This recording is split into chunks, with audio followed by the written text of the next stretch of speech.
Hi everyone. सो आज की इस वीडियो में सबसे पहले हम बात करते हैं एलएलएम्स क्या होते हैं। सबसे पहले हम बात करेंगे बच्चे एलएलएम्स क्या होते हैं। एलएलएम्स को ही हम लोग बोलते हैं लार्ज लैंग्वेज मॉडल। एलएलएम्स को हम बोलते हैं बच्चे लार्ज लैंग्वेज मॉडल्स। ये जो बच्चे हैं एलएलएम्स होते हैं ये एआई मॉडल्स होते हैं।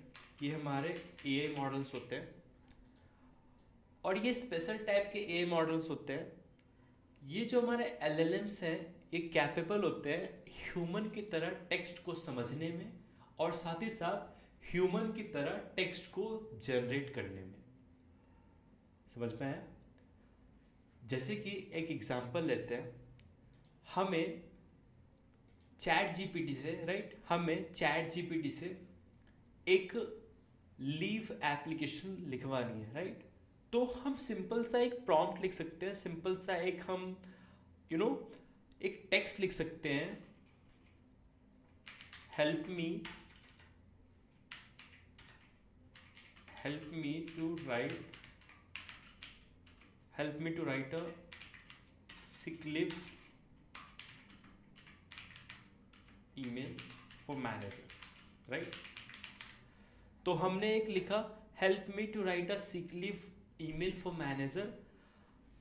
इसको हम एंटर करेंगे और यहाँ आप देख सकते हो बच्चे कि ये जो चैट जीपीटी के पीछे जो मॉडल यूज हुआ होगा वो समझ चुका है कि हमें क्या चाहिए। टेक्स्ट को ह्यूमन की तरह वो समझ पा रहा है और ह्यूमन की तरह उसने एक नया टेक्स्ट जनरेट किया। जो भी हमें चाहिए था उसके हिसाब से। तो आप लोगों को तो पता ही है कि जो हमारा चैट जीपीटी है, हमारे पास जो चैट जीपीटी है अगर हम चैट जीपीटी की अगर बात करें, सब लोग यूज़ करते हैं चैट जीपीटी। तो अपना जो चैट जीपीटी है बच्चे, चैट जीपीटी के पीछे भी हमारे एलएलएम्स होते हैं।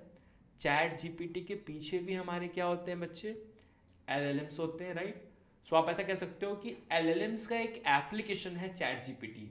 एलएलएम्स का एक एप्लीकेशन है चैट जीपीटी। तो आप चैट जीपीटी यूज कर रहे हो कहीं पे, मतलब कि आप एलएलएम को यूज कर रहे हो।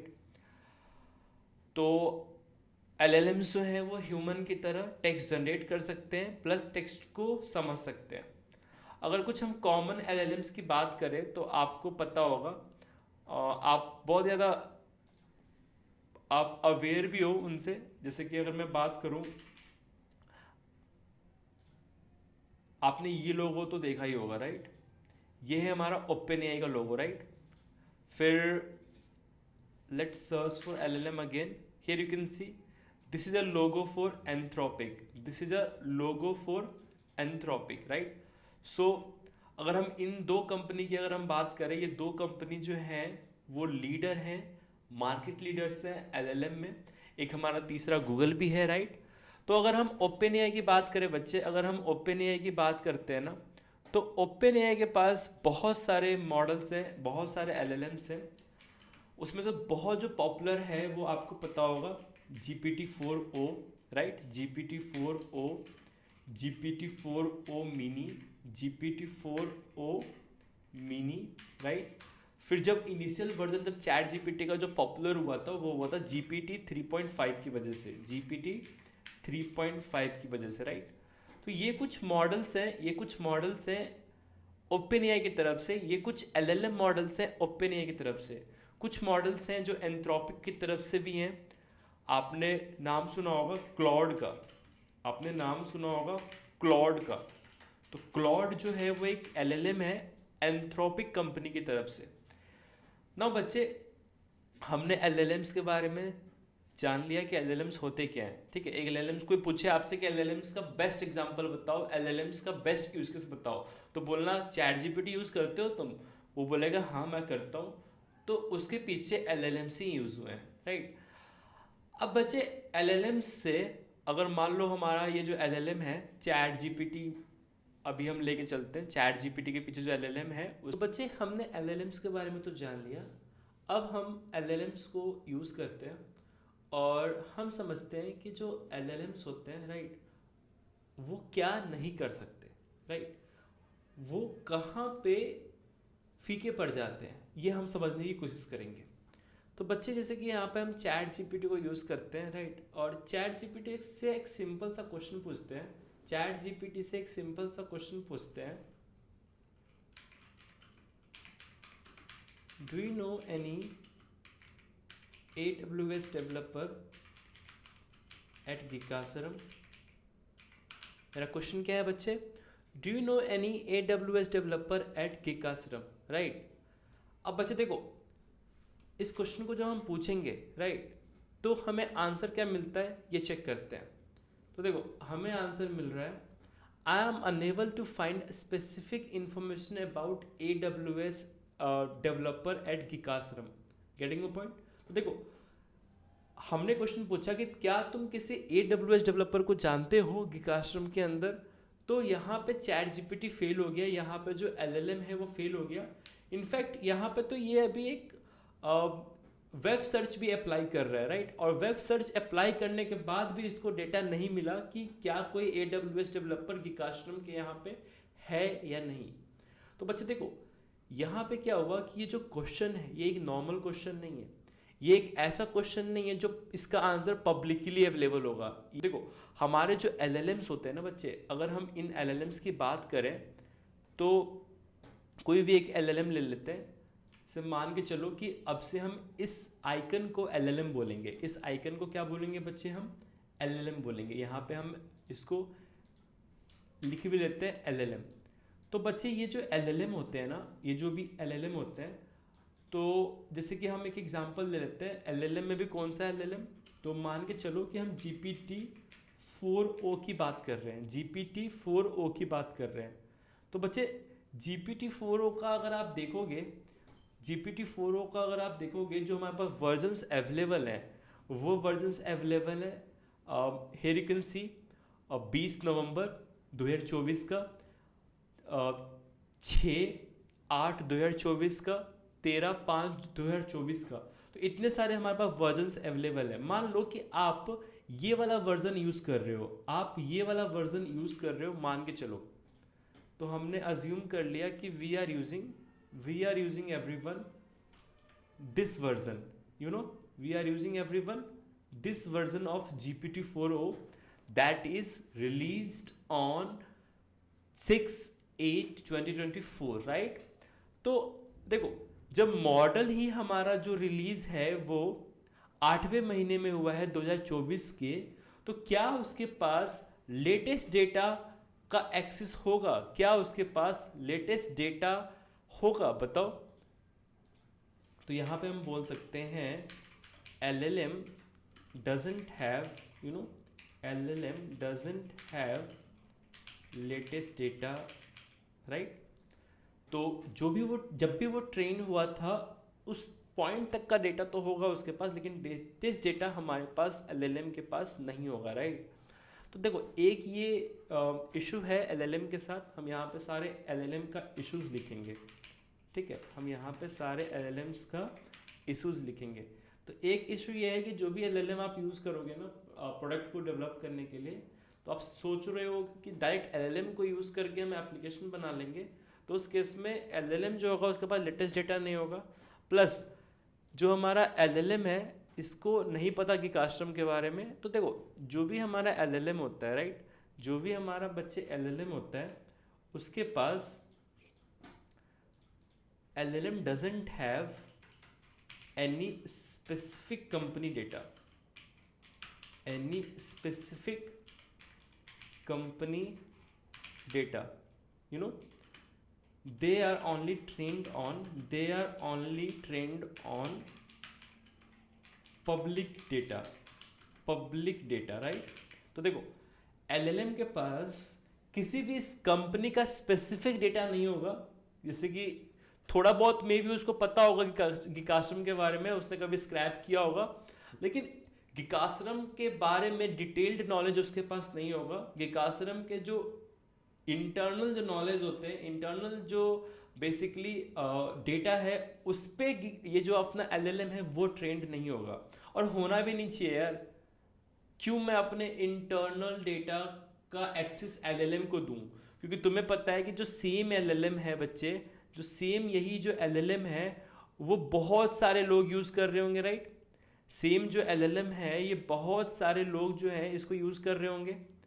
तो मान लो कि गीक आश्रम की कोई कंपनी है, गीक आश्रम की कोई कॉम्पिटिटर कंपनी है, वो भी सेम LLM को यूज़ कर सकती है, क्योंकि ये LLM तो पेड है, कोई भी इसको पे करके यूज़ कर सकता है, राइट।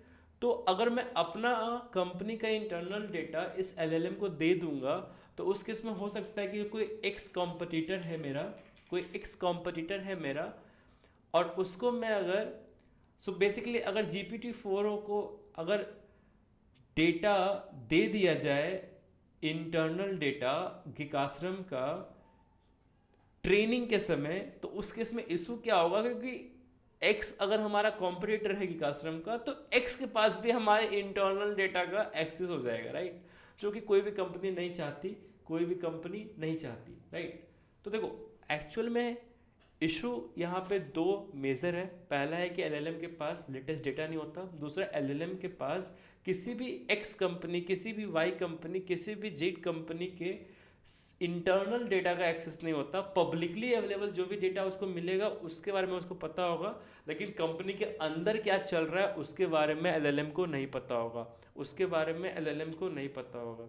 अभी मैं आप लोगों को एक टूल बताता हूँ, एक आउटस्किल AI करके टूल है, राइट, जिसको मैं यूज़ करता हूँ। In fact I am a software engineer at Outskill AI, so I am building AI agents here for from last 1.5 years.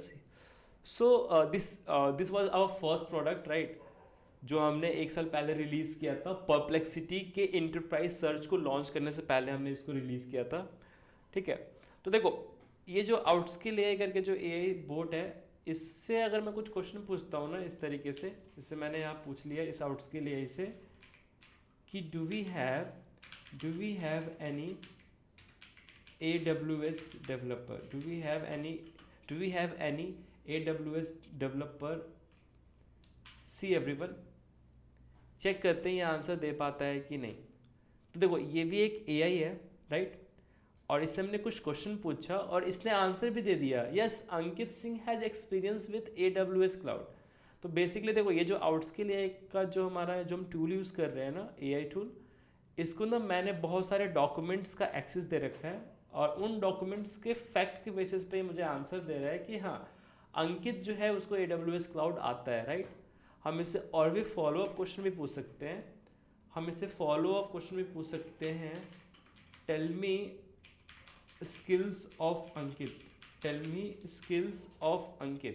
Check करते हैं क्या आंसर देता है, तो यहाँ पे आप देख सकते हो बच्चे, थोड़ा समय लगेगा, it will take few seconds, और इसने पूरा का पूरा डिटेल्ड मेरे बारे में इंफॉर्मेशन आपको दे दिया कि जो अंकित है उसको इतनी सारी प्रोग्रामिंग लैंग्वेजेस आती हैं। अंकित पर्टिकुलरली अभी डेवलपमेंट में LLMs वगैरह जनरेटिव AI पे वर्क करते हैं, राइट। और अंकित को टीचिंग एक्सपीरियंस भी है मसाई स्कूल, गिगस्टर, कोडिंग स्कूल में पढ़ाने का, right. Currently Ankit is SD, right. तो देखो ये जो आउटस्किल AI जो टूल है, ये इस वाले AI को मेरे बारे में सब पता है, इस वाले AI को गिकाश्रम के बारे में बहुत चीज़ें पता है। जैसे कि मान लो इस वाले चैनल में जनरेटिव AI कोर्स डेवलपमेंट में हम क्वेश्चन पूछते हैं, what is plan for lecture 1 of RAG course, ठीक है। So what is planned to discuss, just write what is planned to discuss in lecture 1 of RAG course, this is the question हमने आउटस्किल AI से पूछ दिया। अब देखते हैं इसका आंसर दे पाता है कि नहीं आउटस्किल AI। अगर दे पाता है तो बहुत अच्छा टूल है यार। See we are getting answer, right. तो देखो in lecture 1 of the RAG course, see these are some points that we have to discuss. What is RAG, Open, ChatGPT or Gemini are general purpose LLMs. So interaction with Outskill AI, then comparison between Outskill AI and ChatGPT. Then we have to discuss RAG pipeline. Then we have to discuss about RAG application. And see देखो reference कहाँ से आ रहा है, ये सब data ला कहाँ से रहा है आउट्स के लिए आई? तो देखो ये सब जो डेटा है ना, वो इसके साथ एक सीट शेयर्ड है, इसके साथ एक शीट शेयर्ड है, जिसके अंदर मैंने प्लानिंग की थी, कि मैं क्या पढ़ाऊंगा पहले लेक्चर में रैक के, राइट। और देख सकते हो बच्चे, आउट्स के लिए जो है वो आंसर दे पा रहा है बहुत ही इफिशियंटली। तो देखो एट द एंड ये जो आउट्स के लिए है ना, ये भी एलएलएम ही यूज़ कर रहा है, बट ये सिर्फ और सिर्फ एलएलएम नहीं यूज़ कर रहा। तो देखो अगर आपको इस तरीके का कोई भी टूल बनाना हो, जिस आप एक ऐसा एआई सिस्टम बिल्ड करना चाहते हो, मान लो आप एक ऐसा एआई सिस्टम बिल्ड करना चाहते हो, let's say this is an AI system, ठीक है, जिससे कि मान लो आप कुछ क्वेश्चन पूछोगे, तो मान लो जो क्वेश्चन होगा वो ये हो सकता है आपका, do you know any AWS developer, right. तो हमें क्या चाहिए बच्चे, व्हाट वी वांट कि ये जो एआई सिस्टम है वो रिस्पॉन्ड करे इस क्यूरी का आंसर दे हमें, राइट। इस क्यूरी का हमें आंसर दे। तो जैसे कि हमें अभी मिल रहा था आंसर, हमें आंसर क्या मिला था बच्चे, तो हमें थोड़ी देर पहले हमने जो एआई सिस्टम यूज़ किया था आउट्स के लिए का, उससे हमें आंसर मिला था कि हाँ Ankit is a AWS developer, right. Ankit is a AWS developer, ठीक है। सो to build such type of AI system now everyone, to build such type of AI system, so such type of AI systems are used a lot, बहुत ज़्यादा use हो रहा है आजकल companies में, enterprise में, राइट। इस तरह के AI सिस्टम को बिल्ड करने के लिए हमें क्या करना होता है, सबसे पहले तो हमें चाहिए होता है एक LLM। बच्चे एक LLM, तो कोई भी हम एक LLM यूज़ करेंगे, और उस LLM को हम क्या करेंगे बच्चे, particularly we will add LLM with the company data source, so we will add LLM with the company data source,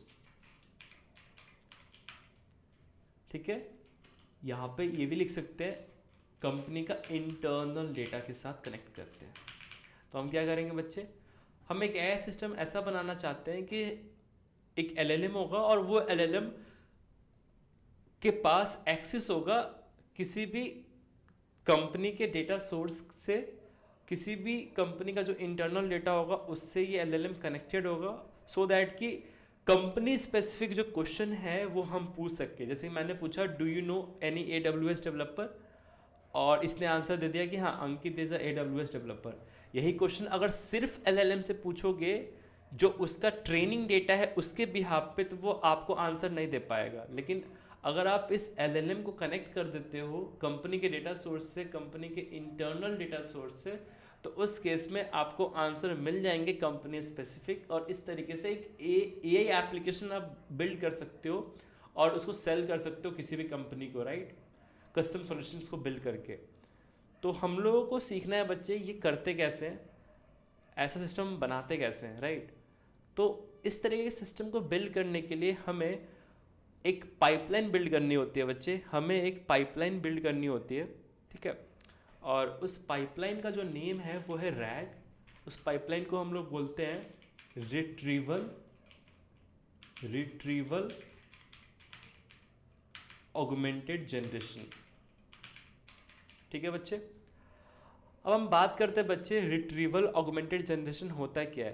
तो देखो रिट्रीवल ऑगमेंटेड जनरेशन एक ऐसा टेक्निक है, रिट्रीवल ऑगमेंटेड जनरेशन जो है हमारा, वो एक ऐसा टेक्निक है जिसमें आप कर क्या सकते हो, बेसिकली कोई भी आप एक LLM लेंगे, ठीक है।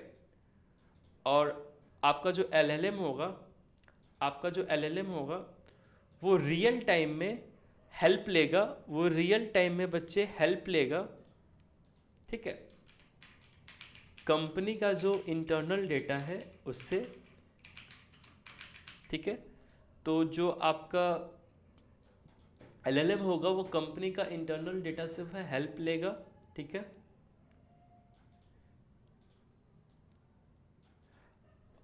सो बेसिकली हेल्प लेके आपको जो क्यूरी के जो आंसर्स है वो जनरेट करके देगा। तो मान लो आपने कुछ भी क्यूरी पूछा, राइट। तो जैसे कि आपने कुछ क्यूरी पूछ दिया, let's say this is your Curie, ठीक है। तो अब ये एलएलएम क्या करेगा कि अपना जो नॉलेज है, राइट, जो ट्रेनिंग नॉलेज है, राइट, वहाँ पे अगर इसको डेटा नहीं मिलता है तो वो क्या करेगा, रियल टाइम में कंपनी के इंटरनल डेटा में जाएगा और वहाँ से चीज़ों को ढूंढने की कोशिश करेगा और ढूंढ के एक बहुत ही बेहतरीन सा आंसर को जनरेट करेगा, बनाएगा, ठीक है, और वो वापस कर देगा आपको, वो आपको वापस कर देगा, राइट। इस तरीके से ये आपका आंसर मिल जाएगा, ठीक है। तो ये ओवरव्यू ऊपर ऊपर से मैं दे रहा हूँ आपको। अब एक्चुअल में ये ओवरऑल प्रोसेस दिखता कैसा है और ये काम कैसा करता है, एक बार हम इसकी बात कर लेते हैं बच्चे, ठीक है। तो देखो, कभी भी जब तुम रैग एप्लीकेशन को बिल्ड कर रहे होगे ना, कभी भी तुम जब रैग एप्लीकेशन को बिल्ड कर रहे होगे, ठीक है, या फिर कभी भी तुम रैग पावर्ड एआई एप्लीकेशन को बिल्ड कर रहे होगे, देखो रैग की जरूरत है कब, जब एलएलएम फेल होगा किसी आंसर को जनरेट कर, किसी क्वेश्चन के आंसर को जनरेट करने में। और वो फेल होने का दो रीजन हो सकता है, उसके पास एक्यूरेट डेटा ना हो, उसके पास लेटेस्ट डेटा ना हो, या उसके पास किसी कंपनी स्पेसिफिक डेटा ना हो। उस केस में क्या होगा, वो एलएलएम फेल हो जाएगा, आंसर जनरेट नहीं दे पाएगा। तो हम क्या करना चाहते हैं, उस एलएलएम को कंपनी के डेटा सोर्स से कनेक्ट करना चाहते हैं, एक पूरा पाइपलाइन बिल्ड करना चाहते हैं, पूरा एक आर्किटेक्चर बनाना चाहते हैं, एक स्टेप्स बनाना चाहते हैं, जिसमें किसी तरीके से एलएलएम से जब हम क्वेश्चन पूछे ना, तो एलएलएम जो है वो फेल ना हो और वो कंपनी का डेटा सोर्स से जो है डेटा कुछ उठा के लेके आए और आंसर को जनरेट करे, राइट। तो देखो, इसको करने का जो है स्टेप्स बहुत सिंपल है, राइट। ये बहुत ही ईजिली बनते हैं, बहुत ही ईजिली आप इसको डेवलप कर सकते हो। इनफैक्ट आप Node.js, Express.js का यूज़ करके भी इसको आप बिल्ड कर सकते हो, पाइथन का भी यूज़ कर सकते हो इसको बिल्ड करने के लिए, राइट। तो अगर हम रैग की अगर हम बात करते हैं बच्चे, तो देखो रैग में दो चीज़ें होती हैं, राइट। रैग में हमारे पास दो चीज़ें होती हैं, एक होता है हमारे पास डेटा इंजेक्शन, ठीक है, और दूसरा होता है बच्चे हमारे पास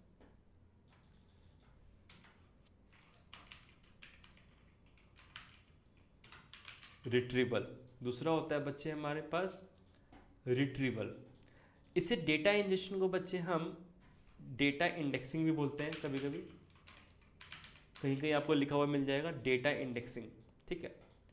देखो पर्टिकुलरली अगर हम रैग की बात करते हैं तो रैग जो है हमारा दो स्टेप्स से मिलकर बनता है। पहला होता है डेटा इंजेक्शन, डेटा इंडेक्सिंग, और दूसरा होता है रिट्रीवल, राइट।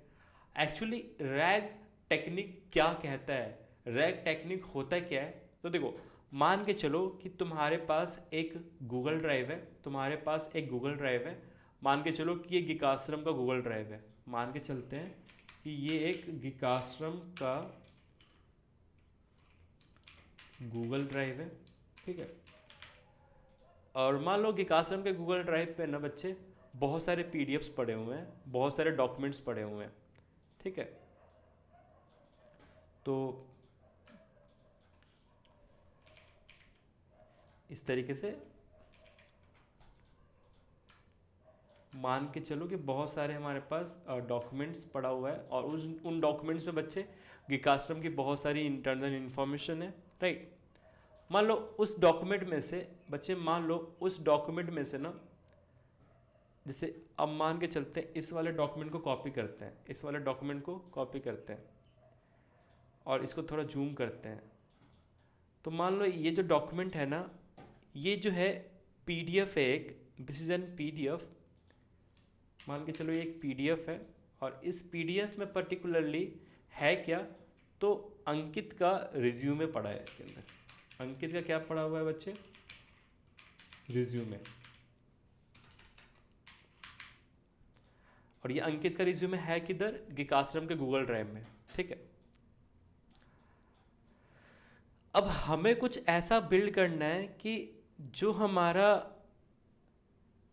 एलएलएम है वो इसके अंदर का जो डेटा है वो यूज़ कर पाए कब, आंसर को जनरेट करने के लिए। जो क्वेश्चन हमने पूछा कि do we have any AWS developer, because उसका आंसर इसके अंदर पड़ा हुआ है, राइट। तो देखो हम लोग करते क्या है कि ये जो भी हमारा PDF है ना, जो भी हमारा बच्चे PDF है, इसको हम क्या करते हैं, टेक्स्ट में कन्वर्ट करते हैं। इसको हम क्या करते हैं बच्चे, टेक्स्ट में कन्वर्ट करते हैं।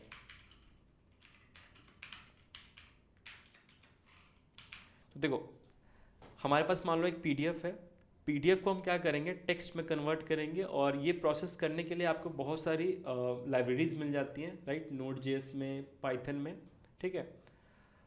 तो इसके अंदर जितनी भी टेक्स्ट हैं वो आपको मिल जाएंगी, राइट, जितनी भी टेक्स्ट हैं वो आपको मिल जाएंगी। मान लो अगर ये रिज्यूमे है तो इसके अंदर कुछ कंटेंट कुछ इस तरीके से होगा। सबसे पहले नेम होगा, उसके बाद फिर लोकेशन होगा, राइट, उसके बाद सारे एक्सपीरियंसेस होंगे, ब्ला ब्ला ब्ला, ठीक है। तो ये जो बच्चे हमारे पास जो PDF था ना, इसको हमने टेक्स्ट में कन्वर्ट कर दिया।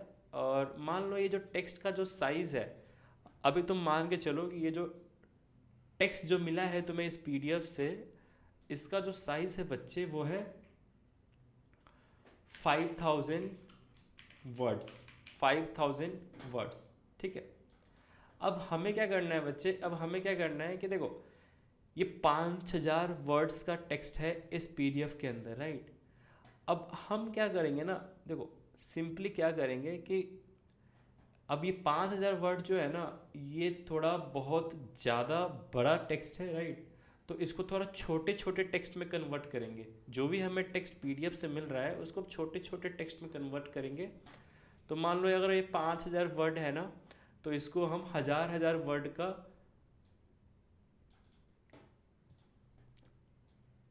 कॉम्बिनेशन बना लेते हैं, ठीक है। तो ऐसे हमारे पास 5 कॉम्बिनेशन बनेंगे, राइट, ऐसे हमारे पास 5 कॉम्बिनेशन बनेंगे, ठीक है। तो मान लो जो पहले 1 से लेके 1000 के जो वर्ड्स होंगे वो इधर आ जाएंगे, फिर कुछ इधर आएंगे, कुछ इधर, कुछ इधर, कुछ इधर, राइट। तो जो कंप्लीट जो हमें टेक्स्ट मिला इस PDF से, उसको हमने क्या किया, डिफरेंट डिफरेंट चंक्स में ब्रेक कर लिया। इस प्रोसेस को क्या बोलते हैं बच्चे, इसको बोलते हैं चंकिंग, इसको बोलते हैं बच्चे चंकिंग। तो हमने क्या किया, चंक्स में ब्रेक कर लिया जो भी PDF के अंदर जो टेक्स्ट था उसको, ठीक है। अब हम क्या करेंगे बच्चे, देखो यहाँ तक तो आपको समझ में आया, ठीक है। ये तो सिंपल एक लाइन का कोड है, आपके पास 5000 वर्ड है, उसको आपको 1000 वर्ड पे ब्रेक करना है। तो सिंपली आप स्प्लिट लगा के काम कर सकते हो, राइट। अब हमें नेक्स्ट क्या करना है बच्चे, next what we have to do, ये जो चंक है ना, ये जो हमें चंक मिला है, राइट, तो इस चंक को, राइट, जैसे कि मान लो अगर हम इस चंक की बात करते हैं, इसको थोड़ा अच्छे से जूम करते हैं, ठीक है। तो मान लो इसके अंदर जो टेक्स्ट लिखा हुआ है वो ये लिखा हुआ है, मान के चलते हैं कि I worked at Outskill AI to build AI agent, ठीक है, used AWS as a cloud, ठीक है, ब्ला ब्ला ब्ला। तो देखो इस वाले चंक के अंदर मान लो ये टेक्स्ट लिखा हुआ है, I worked at Outskill AI to build AI agent, use AWS as a cloud, और भी चीज़ें इसमें लिखी हुई हैं। अब हम बच्चे क्या करेंगे ना, देखो ये जो हमारा टेक्स्ट है ना बच्चे, ये जो हमारा टेक्स्ट है, जो चंक का जो टेक्स्ट है, इसको हमें क्या करना है ना, हम इसको वेक्टर एम्बेडिंग में कन्वर्ट करेंगे। हम क्या करेंगे बच्चे, वेक्टर एम्बेडिंग में कन्वर्ट करेंगे, ठीक है। सो जो भी हमारा टेक्स्ट है उसको हम वेक्टर एम्बेडिंग में कन्वर्ट करेंगे, ठीक है। वेक्टर एम्बेडिंग कुछ इस तरीके से दिखने में आपको लगेगा, दिखेगा, राइट, ठीक है। नाउ बच्चे सी, ये जो स्टेप है ये क्या कौन सा स्टेप है बच्चे, इसमें हम क्या कर रहे हैं, टेक्स्ट को, इसमें हम बच्चे टेक्स्ट को कन्वर्ट कर रहे हैं वेक्टर एम्बेडिंग में, टेक्स्ट को हम बच्चे कन्वर्ट कर रहे हैं वेक्टर एम्बेडिंग में। अब बच्चे अभी तक हमने किया क्या, देखो अभी तक हमने क्या किया है कि जो गूगल ड्राइव है उसके अंदर बहुत सारी मान लो डेटा पड़ी हुई है, उसमें से एक डेटा है अंकित का रिज्यूमे है पीडीएफ के फॉर्म में। उस पीडीएफ को हमने टेक्स्ट में कन्वर्ट कर दिया, हमें बहुत सारे वर्ड्स मिले, 5000 वर्ड्स मिले, तो उसको हमने छोटे छोटे चंक्स में ब्रेक कर लिया। एक चंक का जो साइज़ है मान के चलो कि 1000 वर्ड्स का है, तो टोटल हमारे पास 5 चंक्स मिल जाएंगे। मान के चलो कि जो पहला चंक है उसमें ये लिखा हुआ है दिस इज अ कंटेंट कि I work at Outskill to build AI agents करके। अब ये जो बच्चे हमारा चंक से जो टेक्स्ट आया है ना, ये जो पहले चंक से जो हमें टेक्स्ट आया है, इसको मान के चलो कि हम वेक्टर एम्बेडिंग में कन्वर्ट कर रहे हैं। और ये वाला जो स्टेप आप कर रहे होगे ना, इसके लिए आपको ना कुछ फैंसी नहीं करना, आप ना यूज़ कर सकते हो चैट जीपीटी का टेक्स्ट एम्बेडिंग स्मॉल 3 मॉडल। उसके लिए आप यूज़ कर सकते हो text embedding small 3 model, text embedding large, ठीक है। तो बेसिकली हमें यहाँ पे एक एम्बेडिंग मॉडल चाहिए होगा जिसका काम होता है, एम्बेडिंग मॉडल एक ऐसा एआई मॉडल है जिसका काम होता है टेक्स्ट को एज ए इनपुट लेना एंड एज अ आउटपुट में एक इस तरीके से वेक्टर जनरेट करना, इस तरीके से एक वेक्टर जनरेट करना। बच्चे देखो, अगर हम एआई की बात कर रहे हैं ना, तो एआई के पीछे जो हमारा जो साइंस है वो बेसिकली क्या है, basically AI is totally based upon maths and statistics, right. तो एट द एंड कुछ भी तुम प्रोसेसिंग कर रहे हो ना एआई के लिए, तो तुम्हें एट द एंड वो मैथ्स में चाहिए, वेक्टर्स के फॉर्म में चाहिए, राइट, सो दैट कि तुम स्टैटिस्टिक्स वगैरह अप्लाई कर सको, राइट। तो देखो सिंपली हमें क्या करना है बच्चे, देखो एट द एंड जो भी जितना भी डेटा पड़ा हुआ है गिकाश्रम का, वो हमें एआई सिस्टम में फीड करना है, जो हम अपना एआई सिस्टम बना रहे हैं। तो जो भी हमारा टेक्स्ट है चंक का, उसको हमने वेक्टर एम्बेडिंग में जनरेट कर दिया, कन्वर्ट कर दिया, राइट। और वेक्टर एम्बेडिंग क्या होता है ये आपको पता तो चल ही गया, मैंने अभी बता ही दिया, राइट। अब देखो ये जो वेक्टर एम्बेडिंग है ना बच्चे, इसके साथ हम करेंगे क्या, इस वेक्टर एम्बेडिंग के साथ बच्चे हम करेंगे क्या, तो इस वेक्टर एम्बेडिंग को बच्चे हम स्टोर करेंगे, इस वेक्टर एम्बेडिंग को बच्चे हम अब स्टोर करेंगे वेक्टर डेटाबेस के अंदर। इस वेक्टर एम्बेडिंग को बच्चे हम स्टोर करेंगे वेक्टर डेटाबेस के अंदर। वेक्टर डेटाबेस जो होता है बच्चे एक स्पेशल टाइप का डेटाबेस होता है, जैसे पोस्टग्रेस होता है ना, मोंगोडीबी होता है ना, वैसे हमारे पास एक वेक्टर डेटाबेस होता है। वेक्टर डेटाबेस के अंदर हम बच्चे वेक्टर एम्बेडिंग्स को स्टोर करते हैं with some meta information as well. जो मेटा इन्फॉर्मेशन हो सकता है आपका वो वेक्टर के फॉर्म में ना हो, वो नॉर्मली टेक्स्ट के फॉर्म में हो, बट वेक्टर डेटाबेस में ये इंपॉर्टेंट है कि जो भी आप डेटा स्टोर करोगे उसमें वेक्टर जरूर होना चाहिए, राइट। तो हम करेंगे क्या बच्चे कि इसी तरीके से जितने भी हमारे पास डॉक्यूमेंट हैं गूगल ड्राइव में, चाहे वो पीडीएफ हो, चाहे वो इमेज हो, चाहे वो पीपीटी फाइल हो, उन सबको पहले टेक्स्ट में कन्वर्ट करेंगे। अगर टेक्स्ट में कन्वर्ट करने के बाद बहुत बड़ा टेक्स्ट हमें अगर मिलता है तो छोटे छोटे चंक में उसको ब्रेक करेंगे। उसके बाद हम हर एक चंक के टेक्स्ट की वेक्टर एम्बेडिंग बनाएंगे, टेक्स्ट एम्बेडिंग स्मॉल 3 मॉडल के थ्रू, या फिर डिफरेंट कोई भी हम एम्बेडिंग मॉडल यूज़ कर सकते हैं यहाँ पे। और फिर जो हमारे पास वेक्टर मिलेगा, जो हमारे पास वेक्टर मिलेगा बच्चे, वेक्टर और साथ ही साथ उसका कुछ मेटा इन्फॉर्मेशन जो है वो हम स्टोर कर देंगे वेक्टर डेटाबेस के अंदर, हम स्टोर कर देंगे बच्चे वेक्टर डेटाबेस के अंदर। और वेक्टर डेटाबेस के बारे में भी आप जानते ही हो, मैंने अभी डिस्कस किया है कि वेक्टर डेटाबेस क्या होता है बहुत ही ज़्यादा डिटेल में, राइट। तो इस तरीके से हम करते क्या है बच्चे, जो भी कंपनी का जो डेटा होता है, जो भी हमारा जो कंपनी का डेटा होता है ना, कंपनी के डेटा को हम क्या करेंगे वेक्टर डेटाबेस के अंदर इंडेक्स करेंगे। वेक्टर डेटाबेस के अंदर हम कंपनी के डेटा को इंडेक्स करेंगे, और इस प्रोसेस को बच्चे हम लोग बोलते हैं data injection, data indexing. Vector embedding को हम समझने के लिए एक बहुत ही छोटा सा एग्जांपल लेंगे। तो मान के चलते बच्चे हमारे पास 3 तरीके के टेक्स्ट हैं, ठीक है। हमारे पास 3 टेक्स्ट है।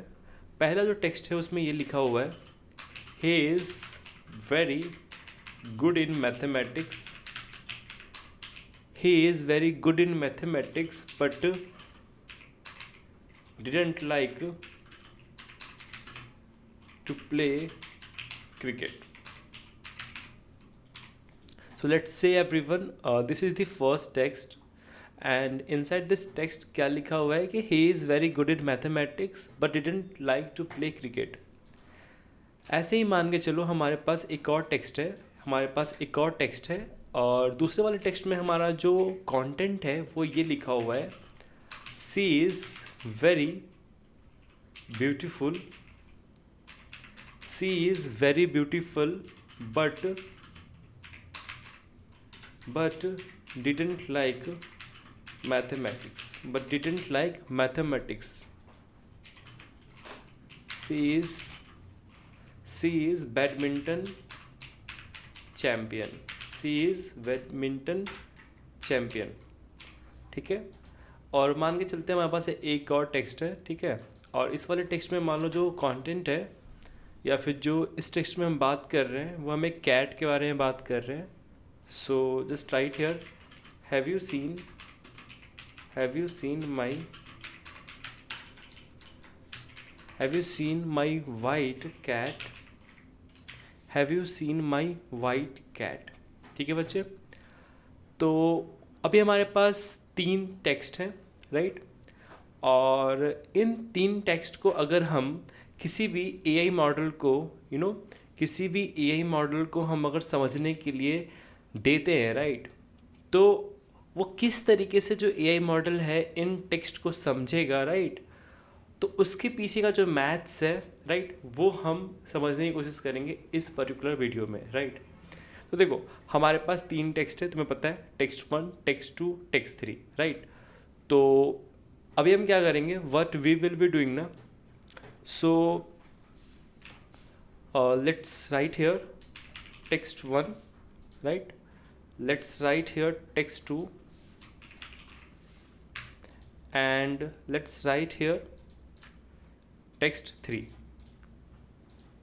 ठीक है बच्चा, नाउ टेक्स्ट 1 जो है ये वाला टेक्स्ट है, टेक्स्ट 2 हमारा ये वाला टेक्स्ट है और टेक्स्ट 3 जो है अपना ये वाला टेक्स्ट है, राइट. अब हमें क्या करना है, what we have to do बच्चे, कुछ पैरामीटर्स के बेसिस पे हमें कुछ मार्क्स असाइन करने हैं टेक्स्ट 1, टेक्स्ट 2 और टेक्स्ट 3 को, ठीक है. तो वो जो पैरामीटर्स हो सकते हैं वो ये हो सकता है कि इज़ ह्यूमन और नॉट, राइट. पहला पैरामीटर हो सकता है इज़ ह्यूमन और नॉट. दूसरा पैरामीटर हो सकता है मैथमेटिशियन और not. Third parameter can be guys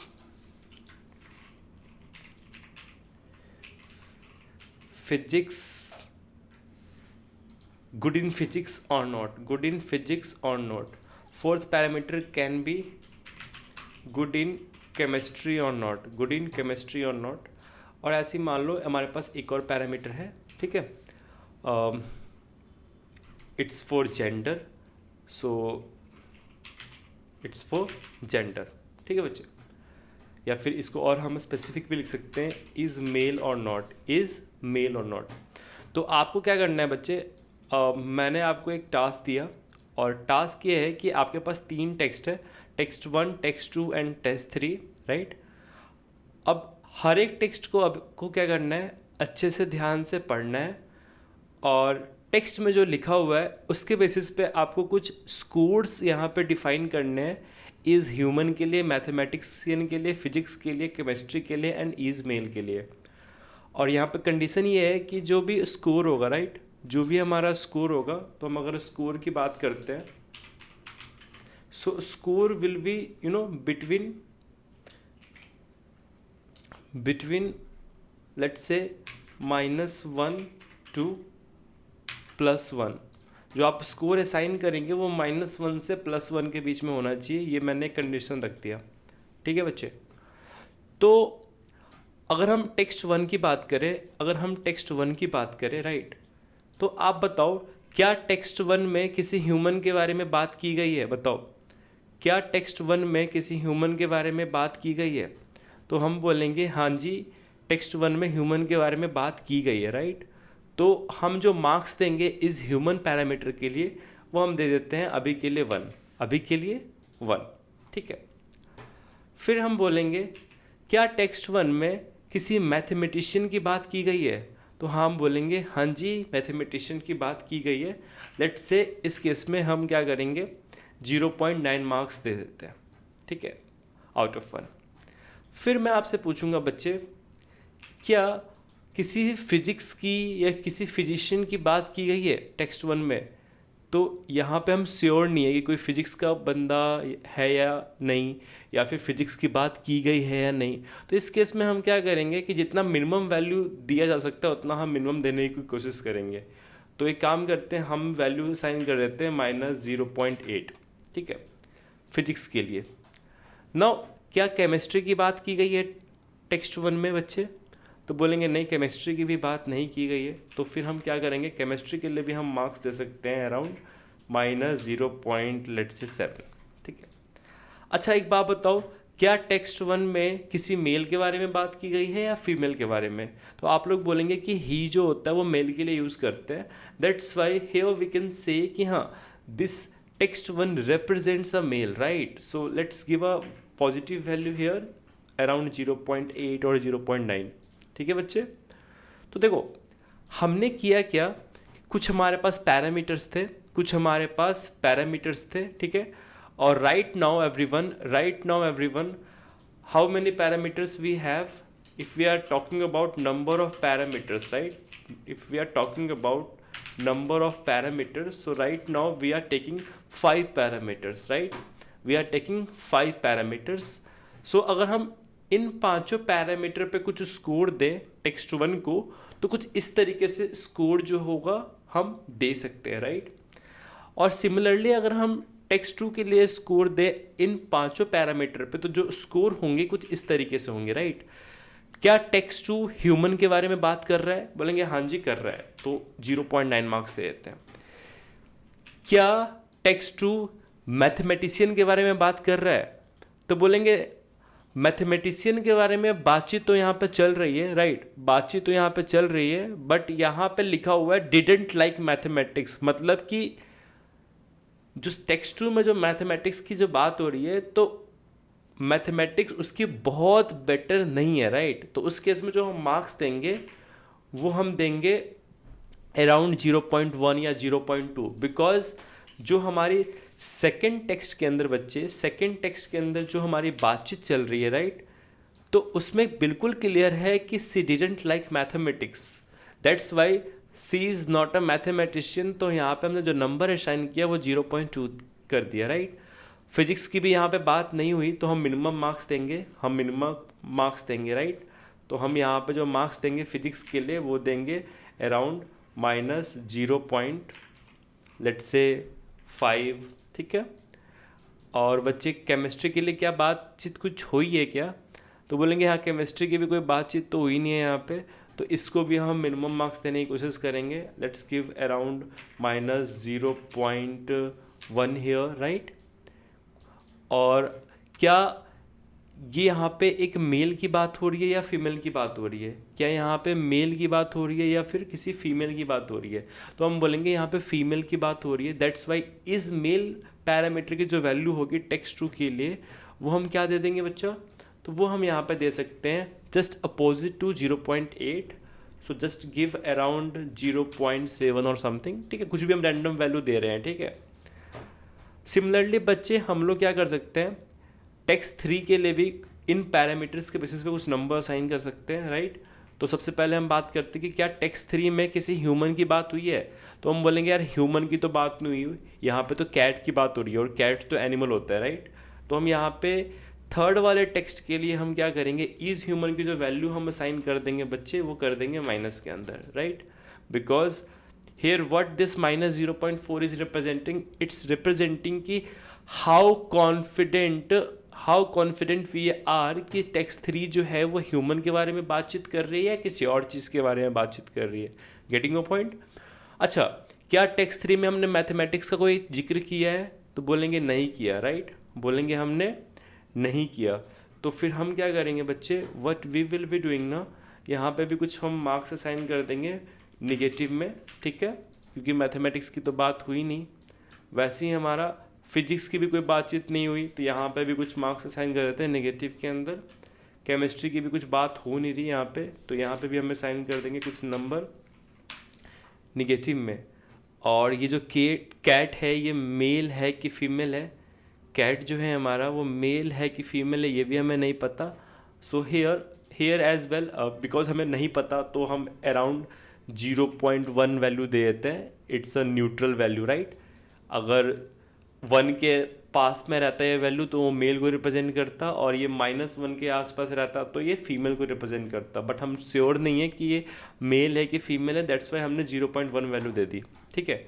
अब बच्चे हम क्या कर सकते हैं ना कि ये जितनी भी पैरामीटर्स की हमने वैल्यू दी है ना, जितनी भी हमने पैरामीटर्स की वैल्यू दी है, इसके थ्रू, राइट, इसके थ्रू हम क्या कर सकते हैं, एक एरे बना सकते हैं, ठीक है, एक वेक्टर बना सकते हैं, ठीक है।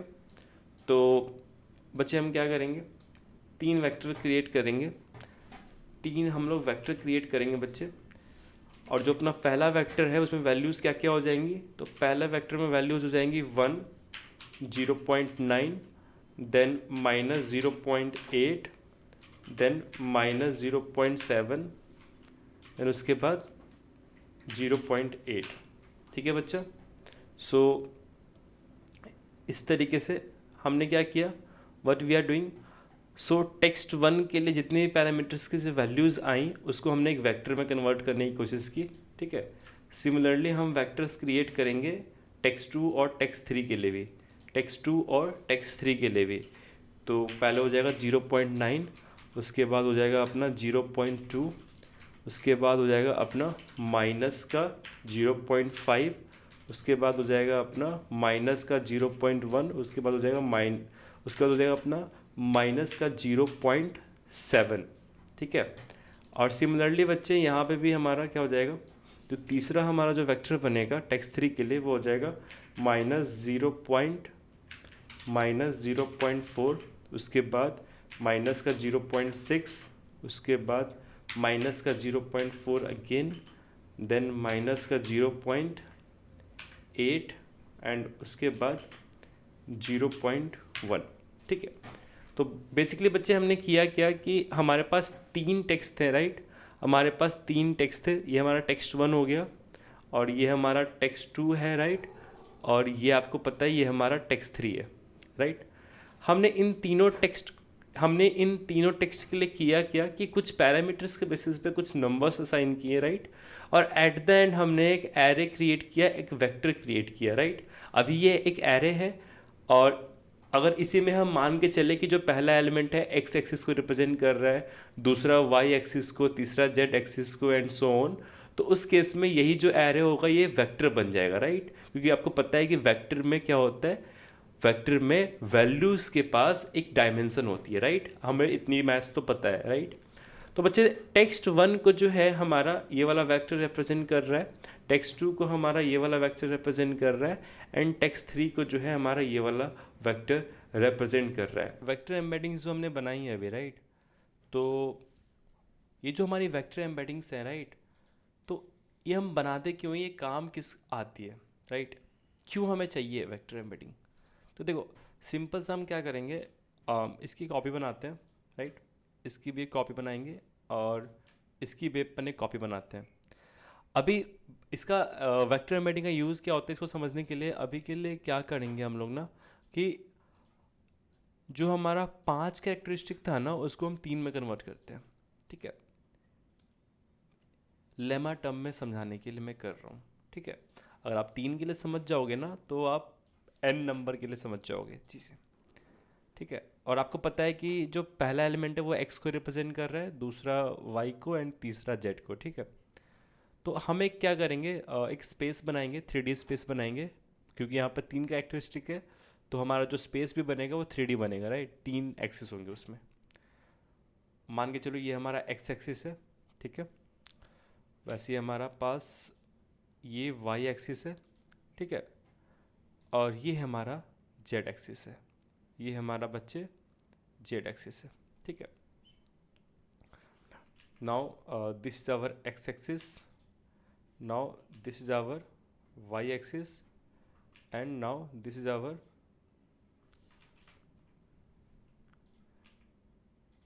z axis, right? Perfect. Now you have to plot all these three vectors here in this space, right? तो अगर हम पहले वाले को प्लॉट करने की कोशिश करते हैं तो ये प्लॉट कैसे होगा? देखो, मान के चलो कि जो मैक्सिमम वैल्यू है 1 है। मैक्सिमम वैल्यू क्या है? 1 है। तो x में 1 मतलब इस साइड कहीं पे होगा, राइट? वेक्टर y में 0.9 मतलब इस साइड होगा वेक्टर कहीं पे, राइट? और z में जो है वो है वैल्यू हमारी अराउंड माइनस की 0.8। माइनस की 0.8 मतलब प्लस की अगर होती तो वैल्यू कुछ इधर मिलती, राइट? लेकिन माइनस की है तो हम कह सकते हैं वैल्यू कुछ इधर ही मिलेगी, अपोजिट डायरेक्शन में, इस z के पीछे मिलेगी, राइट? तो हमारा जो टेक्स्ट 1 को जो रिप्रेजेंट करने वाला जो वेक्टर होगा ये इधर कहीं मिलेगा हमें, राइट? इसको हमने प्लॉट कर लिया। टेक्स्ट 2 को जो रिप्रेजेंट करने वाला वेक्टर है उसको प्लॉट करने की कोशिश करते हैं। तो x में ये 0.9 है मतलब कुछ इधर 1 से पहले, y में 0.2 मतलब कुछ इधर, right?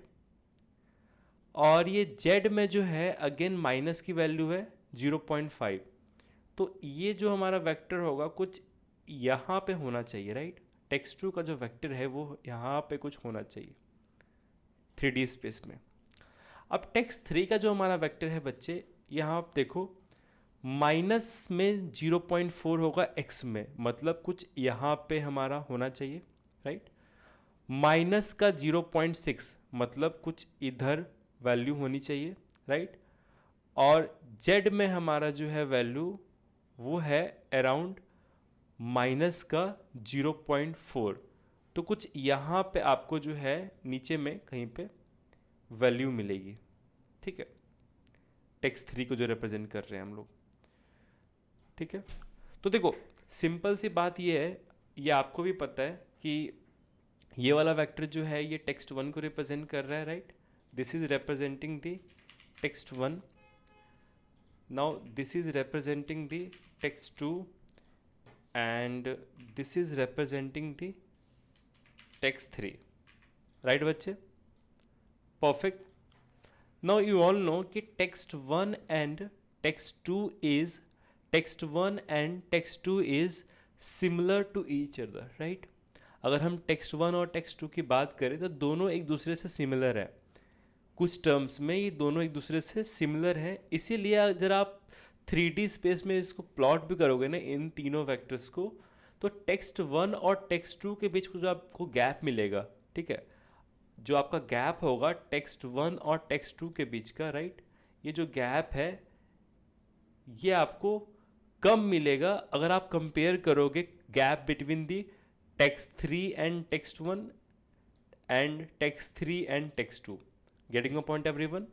So particularly here we can see the gap between text 1 and text 2 is very small.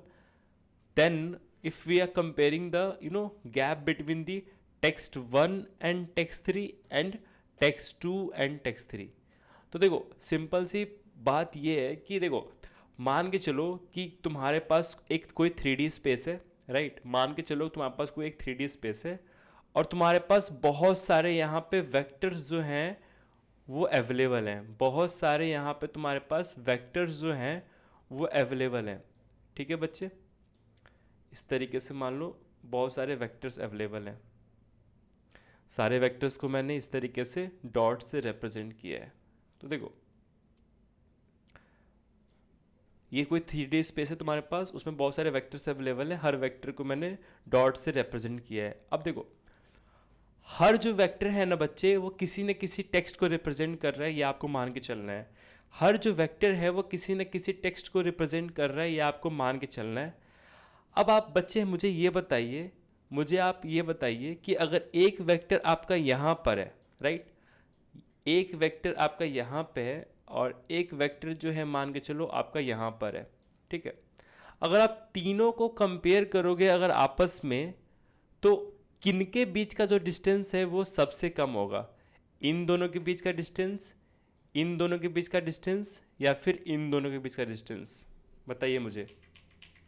तो हम बोलेंगे कि इन दोनों के बीच का जो डिस्टेंस है वो सबसे कम है 3D स्पेस में, और किसी भी दो वेक्टर के बीच में डिस्टेंस जितना ही कम होगा उतना ही सिमिलरिटी होगा उन दोनों वेक्टर्स के बीच में, या फिर जिन टेक्स्ट को वेक्टर्स रिप्रेजेंट कर रहे हैं उन टेक्स्ट के बीच में। तो इसी तरीके से हमने क्या बोला कि जो टेक्स्ट 1 है और जो टेक्स्ट 2 है ये बहुत ही सिमिलर है आपस में, बट टेक्स्ट 3 जो है वो बहुत ही डिफरेंट है टेक्स्ट 1 से और टेक्स्ट 2 से। और ये जो हमारा जो बेसिकली जो कंक्लूजन निकल के आया है, ये हमने एक पर्टिकुलरली मैथ्स का यूज़ करके, राइट, कोऑर्डिनेट ज्योमेट्री का यूज़ करके हमने ये फैक्ट जो है कैलकुलेट किया है, राइट। तो यहाँ पे कोई भी हम अजम्पशन नहीं लेके चल रहे, राइट, प्रॉपर्ली ये सारा का सारा मैथमेटिक्स बिहाइंड द सीन चल रहा है, राइट। तो बच्चे देखो वेक्टर एम्बेडिंग्स क्या होते हैं। तो देखो वेक्टर एम्बेडिंग्स जो होते हैं वो एक्चुअल में एक वेक्टर होता है, ठीक है, एक वेक्टर होता है कैरेक्टरिस्टिक्स स्कोर का। जैसे यहाँ पे देखो आप टेक्स्ट 1 को हमने क्या किया, अलग अलग 5 पैरामीटर पे स्कोर दिए, इन्हीं स्कोर को हम बोल सकते हैं कैरेक्टरिस्टिक स्कोर्स, राइट। अभी सिर्फ हमने 5 पैरामीटर लिए हैं, आप इसमें n नंबर ऑफ पैरामीटर ले सकते हो। अभी हमारा जो वेक्टर एम्बेडिंग है वो बहुत ही छोटा है, इसकी जो साइज है वो सिर्फ 5 है, राइट। इसमें अगर हम और भी कैरेक्टरिस्टिक्स ऐड कर देंगे अगर, तो और भी डिटेल्ड हमारे पास वेक्टर आएगा टेक्स्ट को रिप्रेजेंट करने का। Getting my point everyone? ठीक है। तो हमें क्या करना होता है, बेसिकली हम क्या करते हैं, हम यूज़ करते हैं AI मॉडल्स, हम यूज़ करते हैं AI models, AI embedding models. So particularly everyone what we will be doing now, we will be using AI models, we will be using AI embedding model, ठीक है। and what AI embedding model does, तो हम AI embedding model को input में एक text देंगे, हम AI embedding model को बच्चे इनपुट में क्या देंगे, हम एक टेक्स्ट देंगे, ठीक है। सो we will give text as a input to this AI embedding model, right। और जो हमारा ये AI embedding model होगा ना, वो एक कैरेक्टरिस्टिक वेक्टर या फिर एक वेक्टर एम्बेडिंग हमें जो है जनरेट करके देगा इस टेक्स्ट के equivalent. Getting my point everyone? इस टेक्स्ट के इक्विवेलेंट हमें एक वेक्टर मिलेगा, गेटिंग माय पॉइंट? परफेक्ट, ठीक है। अब देखो यहां पे बच्चे अगर आप ध्यान से देखोगे कि अभी जो वेक्टर का साइज है वो 5 है, राइट। बट ये जो वेक्टर का जो साइज है, आपको किस साइज का वेक्टर मिलेगा वो डिपेंड करता है कि आपने कौन सा मॉडल यूज किया है। अगर आप OpenAI का text embedding small 3 model use करोगे किसी भी टेक्स्ट को वेक्टर में कन्वर्ट करने के लिए, तो वो जो आपको वेक्टर देगा, आपको जो टेक्स्ट एम्बेडिंग स्मॉल 3 जो वेक्टर देगा, उसका जो साइज हो सकता है मैक्स टू मैक्स, वो हो सकता है आपका 1536, वो हो सकता है बच्चे आपका 1536। So here we can write as well 1536 can be max size of vector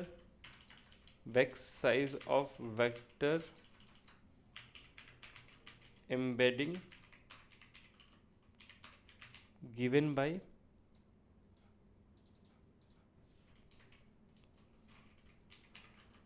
text embedding small 3, ठीक है बच्चा? परफेक्ट। और बच्चे देखो जितना ही ज़्यादा बड़ा साइज होगा वेक्टर का, उतने ही ज़्यादा उस वेक्टर के अंदर कैरेक्टरिस्टिक्स होंगे, राइट। तो उतना ही डिटेल्ड हमारे पास एक इंफॉर्मेशन होगी किसी टेक्स्ट के बारे में कि वो टेक्स्ट रिप्रेजेंट किस चीज़ को कर रहा है, राइट। यहाँ हम बोल सकते हैं कि जो टेक्स्ट वन है वो एक ह्यूमन के बारे में बातचीत हो रही है, मैथमेटिशियन के बारे में बातचीत हो रही है। जिस भी ह्यूमन के बारे में बातचीत हो रही है उसकी फिजिक्स तो बहुत गंदी है, केमिस्ट्री बहुत गंदी है, और वो मेल है, राइट। इतनी सारी इन्फॉर्मेशन हम बोल पा रहे हैं क्योंकि हमने यहाँ पे सिर्फ 5 कैरेक्टरिस्टिक पे हमने इस टेक्स्ट को जज किया है, राइट। तो बेसिकली बच्चे हमारे पास एक एआई एम्बेडिंग मॉडल होगा, राइट। उसको हमने ट्रेन कर रखा है इस टास्क पे, उसको टेक्स्ट एज अ इनपुट दो और वो आपको एक vector embedding as a output देगा। समझ में आया बच्चे? और इस वेक्टर एम्बेडिंग का हम करते क्या है बच्चे, इस वेक्टर एम्बेडिंग का हम करते क्या है बच्चे, तो हमारे पास एक होता है वेक्टर डेटाबेस। हमारे पास होता है बच्चे एक वेक्टर डेटाबेस। समझ में आया बच्चे? और जो हमारा वेक्टर डेटाबेस होता है ना, एक्चुअल में हमारे पास क्या होता है, मान के चलो कि अगर वेक्टर की जो साइज है वो तुम्हारी 1536 है, तो इस वेक्टर डेटाबेस के अंदर हमारे पास 1536 डायमेंशन का एक स्पेस होगा, 1536 डायमेंशन का एक स्पेस होगा, ठीक है।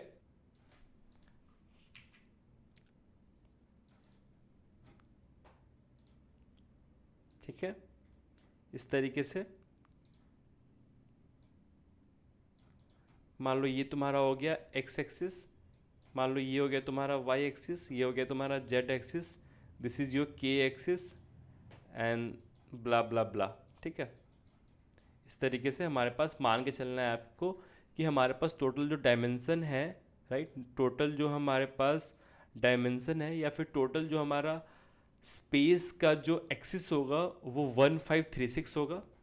और हमें क्या करना होगा बेसिकली, देखो एक्चुअली में ना हमने पहले भी बातचीत की है कि हम वेक्टर एम्बेडिंग्स को स्टोर करते हैं वेक्टर डेटाबेस के अंदर। तो एक्चुअली बिहाइंड द सीन क्या हो रहा होता है कि वेक्टर डेटाबेस के अंदर मान के चलना है आपको कि एक एन डायमेंशन का एक हमारे पास स्पेस है और उसके अंदर सारे के सारे वेक्टर्स को हम प्लॉट करेंगे। उसके अंदर सारे के सारे वेक्टर्स को हम लोग क्या करेंगे बच्चे, प्लॉट करेंगे, ठीक है। तो एक्चुअली में हमारा वेक्टर डेटाबेस करता क्या है, एन डायमेंशनल स्पेस में सारे वेक्टर एम्बेडिंग्स को स्टोर करता है, प्लॉट करता है कुछ इस तरीके से, ठीक है बच्चे। इस तरीके से क्या करता है, प्लॉट करता है सारे के सारे वेक्टर एम्बेडिंग्स को, ठीक है। ये आपके सारे वेक्टर एम्बेडिंग्स हैं जो आपके स्टोर हो रहे हैं, ठीक है बच्चे। अब देखो वेक्टर डेटाबेस का जो पहला काम होता है, अगर हम वेक्टर डेटाबेस की बात कर रहे हैं तो यही हमारा वेक्टर डेटाबेस है, यही हमारा वेक्टर डेटाबेस है, ठीक है। और वेक्टर डेटाबेस का काम होता है कि एन डायमेंशनल स्पेस के अंदर सारे वेक्टर एम्बेडिंग्स को स्टोर करना, इस तरीके से लिस्ट डाउन करना, पॉइंट करना, राइट। इसी प्रोसेस को हम लोग इंडेक्सिंग भी बोलते हैं, राइट। वेक्टर एम्बेडिंग्स को स्टोर करना वेक्टर डेटाबेस के अंदर। अब बच्चे देखो वेक्टर डेटाबेस का हम अगर पर्पज़ लिखें, अगर पर्पज़ अगर हम यहाँ पे नोट डाउन करने की कोशिश करें तो 2 पर्पज़ हो सकते हैं, 2 पर्पज़ हो सकते हैं। पहला पर्पज़ हमने देख लिया ऑलरेडी कि वेक्टर एम्बेडिंग को स्टोर करना, वेक्टर एम्बेडिंग को स्टोर करना, राइट, ठीक है। सेकेंड जो पर्पज़ होता है बच्चे वो होता है similarity search, similarity search. Now let's understand everyone कि what is a similarity search, what is a similarity search. तो देखो सिमिलरिटी सर्च क्या होता है, सिंपल सी बात ये है कि आपके पास एक वेक्टर डेटाबेस है, उसके अंदर एक एन डायमेंशनल स्पेस है और उसके अंदर सारे वेक्टर्स स्टोर है, ठीक है। तो सिमिलरिटी सर्च सिंपल सा ये बोलता है कि मान के चलो बच्चे कि हमने क्या किया, हमारी एक क्यूरी थी, हमारी एक क्यूरी थी, ठीक है। और क्यूरी ये थी कि do you know any AWS developer, any AWS developer, ठीक है बच्चे। तो अब ये जो हमारी क्यूरी है ना बच्चे, ये जो हमारी क्यूरी है, तो आप क्या कर सकते हो, इस क्यूरी का आंसर पता करने के लिए कि क्या होगा, तो आपको क्या करना है, देखो ये जो क्यूरी है, इस क्यूरी का आप क्या करेंगे, वेक्टर एम्बेडिंग जनरेट करेंगे। इस क्यूरी का आप एक वेक्टर एम्बेडिंग जनरेट करेंगे। मान लीजिए आपको कुछ वेक्टर एम्बेडिंग्स जो है कुछ इस तरीके से एक्स वाई जेड के एल एम ब्ला ब्ला करके, ठीक है, आपको मिलता है, राइट। और ये स्टेप करने के लिए आपको क्या करना होगा, आपको text embedding small 3 model use करना होगा या कोई सा भी एआई एम्बेडिंग मॉडल यूज़ करना होगा, ठीक है। आपको ये मॉडल्स बनाने की ज़रूरत नहीं है, ऑलरेडी हम लोग एपीआईज के थ्रू इन मॉडल्स को यूज़ करेंगे, ठीक है। तो मान लो ये क्यूरी पूछा किसी ने, do you know any AWS developer, और ये इसका वेक्टर है, ये इसका वेक्टर है जो हमें मिला, ठीक है। अगर आपको थोड़ी कन्फ्यूज़न हो रही है कि ये वेक्टर कैसे है, तो आप एक काम कर सकते हो, इसमें एक रियलिस्टिक वैल्यूज़ भी पुट कर सकते हो। मान लो जो वेक्टर है कुछ इस तरीके से हमें मिला 0.7 देन 0.3 देन -0.3 ब्ला ब्ला ब्ला, ठीक है। अब बच्चे देखो, अगर हमें बच्चे सिमिलरिटी सर्च अप्लाई करना है इस पर्टिकुलर वेक्टर के लिए, तो हम क्या कर सकते हैं, देखो सबसे पहले क्या करेंगे, what we have to do, इस वाले वेक्टर को हम लोग प्लॉट करने की कोशिश करेंगे 3D स्पेस में। तो मान लो कि इस वाले वेक्टर का जो पोजीशन है कुछ यहाँ पे है, this is a position of our query vector, let's assume this is a position of our query vector, ठीक है everyone. Now see everyone, now what you have to do, you have to find out all those vectors, you have to find out all those vectors जो इस Curie vector के आसपास हो। जो vectors इस Curie के आसपास होंगे ना, वही वेक्टर्स के अंदर इंफॉर्मेशन जो है स्टोर होगी इस क्यूरी का as a answer. Getting my point. तो हम क्या कर सकते हैं, देखो एक्चुअली वेक्टर डेटाबेस को हम बोलेंगे कि मैं तेरे को एक क्यूरी दे रहा हूँ, मैं तेरे को एक क्यूरी का वेक्टर दे रहा हूँ एज अ इनपुट, तू मेरे को इससे रिलेवेंट, इससे सिमिलर जितने भी टॉप 5 वेक्टर्स तेरे पास अवेलेबल हैं वो मुझे दे दे, वो मुझे दे दे। तो क्या करेगा हमारा वेक्टर डेटाबेस, अगर ये तुम्हारा क्यूरी वेक्टर है तो इसके आसपास टॉप 5 वेक्टर्स कौन कौन से हो सकते हैं। तो हमारा जो वेक्टर डेटाबेस है इस तरीके से कुछ वेक्टर्स को क्या करेगा, पता करेगा कि कौन कौन से वेक्टर्स इस वाले क्यूरी वेक्टर्स के आसपास में है, और फिर उसको क्या करेगा, रिटर्न कर देगा, ठीक है, वेक्टर डेटाबेस, ठीक है। और फिर हम इसको जो है आगे यूज़ करेंगे आंसर्स को जनरेट करने के लिए, ठीक है।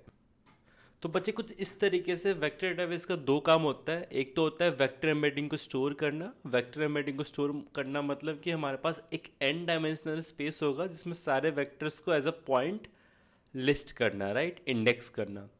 दूसरा होता है कि मान लो हमारे पास कोई एक क्यूरी है, राइट, और उस क्यूरी के रिलेटेड जितने भी हमारे पास सिमिलर जो वेक्टर्स हैं, राइट, उनको पता करना या फिर सिमिलरिटी सर्च अप्लाई करना, राइट, या फिर जो भी हमारी क्यूरी है उस क्यूरी के रेलेवेंट और जो हमारे पास डेटा स्टोर है हमारे वेक्टर डेटाबेस के अंदर, उनको रिट्रीव करके लेकर वापस रिटर्न करना, राइट, इफिशिएंटली। ये भी हमारा वेक्टर डेटाबेस का ही काम होता है, राइट। तो यहाँ आप देख सकते हो कि मान लो ये हमारा क्यूरी वेक्टर है, मान लो ये हमारा क्यूरी वेक्टर है, और हमें इसके रेलेवेंट, इसके सिमिलर टॉप 5 या टॉप 6 हमारे पास वेक्टर्स कौन कौन से अवेलेबल है वो हमें चाहिए। तो हम वेक्टर डेटाबेस को बोल सकते हैं वो हमें क्या करेगा, टॉप 5 टॉप 6 जो भी वेक्टर्स है जो क्यूरी वेक्टर के आसपास के हैं या सिमिलर हैं वो हमें रिटर्न कर देगा, राइट। और बच्चे यहाँ पे अगर आप थोड़ा और डीपर जाओगे ना, तो यहाँ पे अलग अलग एल्गोरिदम वेक्टर डेटाबेस यूज करता है वेक्टर्स को कंपेयर करने के लिए, वेक्टर्स के बीच का डिस्टेंस को कैलकुलेट करने के लिए, ठीक है। इतने सारे डिस्कशंस के बाद इतना तो आप लोगों को समझ में आया होगा, इतना तो आप लोगों को समझ में आया होगा कि जो डिस्टेंस होता है हमारे दो वेक्टर के बीच में, distance between two vectors determines this similarity, right, similarity between two vectors, right.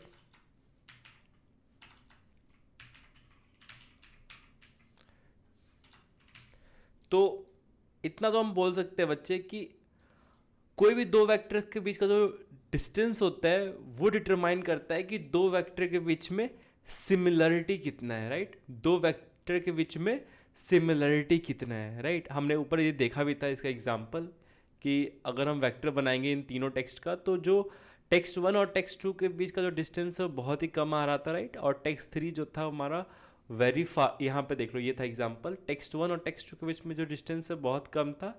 Text 1 और टेक्स्ट 3 या फिर टेक्स्ट 3 और टेक्स्ट 2 के बीच का डिस्टेंस जो था वो बहुत ही ज़्यादा था।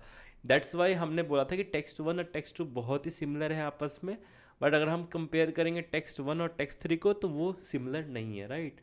तो इस तरीके से बच्चे वेक्टर डेटाबेस हमें हेल्प करता है वेक्टर को स्टोर करने में, डेटाबेस के अंदर इंडेक्स करने में, 3D स्पेस में, not a 3D space, n dimensional space में प्लॉट करने में, राइट। और साथ ही साथ ये सिमिलरिटी सर्च में भी हमें हेल्प करता है। कोई भी हमारे पास टेक्स्ट है, राइट, उस टेक्स्ट के अराउंड कौन कौन से टेक्स्ट हमारे पास पड़े हुए हैं डेटाबेस के अंदर, ये हम पता करने के लिए क्या कर सकते हैं, सिमिलरिटी सर्च अप्लाई कर सकते हैं वेक्टर डेटाबेस के अंदर। तो हम क्या करेंगे कि पर्टिकुलरली जितने भी हमारे पास वेक्टर्स हैं उन वेक्टर्स को कंपेयर करेंगे अपने क्यूरी वेक्टर के साथ। अब जो भी हमारी क्यूरी है उसको वेक्टर में कन्वर्ट करेंगे तो उसे हम क्यूरी वेक्टर बोलते हैं। और फिर क्यूरी वेक्टर के आसपास में जो वेक्टर्स मिलेंगे आपको, राइट, जो सबसे नियरेस्ट जो वेक्टर्स मिलेंगे वही सबसे रेलेवेंट वेक्टर्स होंगे इस क्यूरी के आसपास के, और उन्हीं के हेल्प से आप फाइनल आंसर जनरेट कर पाओगे इस क्यूरी का, ठीक है। तो बच्चे अगर हम बात करें कि जो वेक्टर एम्बेडिंग है वो दिखती कैसी है, तो देखो कुछ इस तरीके से हमारे पास एक बहुत ही लंबी एरे होगी। और मैंने आप लोगों को पहले बता रखा है कि जो एरे का साइज है वो डिपेंड करता है कि हम कौन सा टेक्स्ट एम्बेडिंग मॉडल यूज़ कर रहे हैं। अगर हम टेक्स्ट एम्बेडिंग स्मॉल 3 यूज़ कर रहे हैं ओपन एआई का, तो जो मैक्सिमम आपको इस एरे की जो लेंथ मिलेगी वो मिलेगी 1536। एंड हर एक जो एलिमेंट होगा इस एरे के अंदर वो एक नंबर को रिप्रेजेंट कर रहा होगा, और ये पर्टिकुलरली एक कैरेक्टरिस्टिक स्कोर होगा जो मॉडल देगा पर्टिकुलर पीस ऑफ टेक्स्ट के लिए। तो इस तरीके से एक लार्ज एरे होगा कैरेक्टरिस्टिक स्कोर का, और इसी को हम बोलते हैं बच्चे वेक्टर एम्बेडिंग। अब ये वेक्टर एम्बेडिंग हमारा स्टोर कहाँ पे होगा, तो ये वेक्टर एम्बेडिंग हमारा स्टोर होगा मिलवर्स के अंदर। हम लोग यूज कर रहे होंगे इस प्रोजेक्ट के अंदर self hosted version of a Milvus that is Zilliz. हम लोग इस प्रोजेक्ट में यूज कर रहे होंगे cloud hosted version of a Milvus that is Zilliz provided by Milvus itself, और इसका हम फ्री ट्रायल लेंगे। और इस तरीके से हमारा जो डेटाबेस होगा वेक्टर डेटाबेस, उसके अंदर सारे के सारे चंक के जो वेक्टर्स होंगे और जो मेटा इन्फॉर्मेशन होगी वो हम स्टोर कर रहे होंगे बच्चे। तो अब आपको समझ में तो आ गया होगा कि वेक्टर एम्बेडिंग क्या होते हैं और वेक्टर डेटाबेस का क्या रोल होता है, ठीक है। अब बच्चे हमें क्या करना है, हमें पता है, वी ऑल नो कि एट द एंड अगर हम इस वाले डायग्राम को फिर से देखें कि मान लो गूगल ड्राइव पे बहुत सारा डॉक्यूमेंट पड़ा हुआ है अलग अलग फॉर्मेट में, राइट। तो फंडामेंटल जो है वो स्टेप है वो क्या है कि आपको सबसे पहले उसे टेक्स्ट में कन्वर्ट करना है, टेक्स्ट को फिर चंक्स में, फिर हर एक चंक की वेक्टर एम्बेडिंग बनानी है, और वेक्टर एम्बेडिंग को बनाने के बाद उसको आप वेक्टर डेटाबेस में आप स्टोर करेंगे, और इस प्रोसेस को जो है हम क्या बोलते हैं बच्चे, डेटा इंजेक्शन या फिर डेटा इंडेक्सिंग। और पर्टिकुलरली अगर हम बोलें तो हम यहाँ पे कुछ नहीं कर रहे हैं, सिंपली ये वाला स्टेप ही फॉलो कर रहे हैं, एक्चुअली यही वाला स्टेप फॉलो कर रहे हैं। हमारे पास एक वेक्टर डेटाबेस है, उसके अंदर सारे के सारे जो भी चंक के वेक्टर्स हैं वो हम क्रिएट कर करके उसको इंडेक्स कर रहे हैं वेक्टर डेटाबेस के अंदर। सो दैट इससे फ़ायदा क्या होगा कि जब भी हम रिट्रीवल प्रोसेस हम क्या करेंगे, अप्लाई करेंगे, जब भी हम रिट्रीवल प्रोसेस हम अप्लाई करेंगे तो हम क्या कर सकते हैं, सिंपली हम इस तरीके से क्यूरी लिखेंगे और क्यूरी लिखने के बाद होगा क्या कि जो भी हमारे पास नियरेस्ट जो हमारे पास वेक्टर्स होंगे इस क्यूरी के वो हम रिट्रीव कर लेंगे।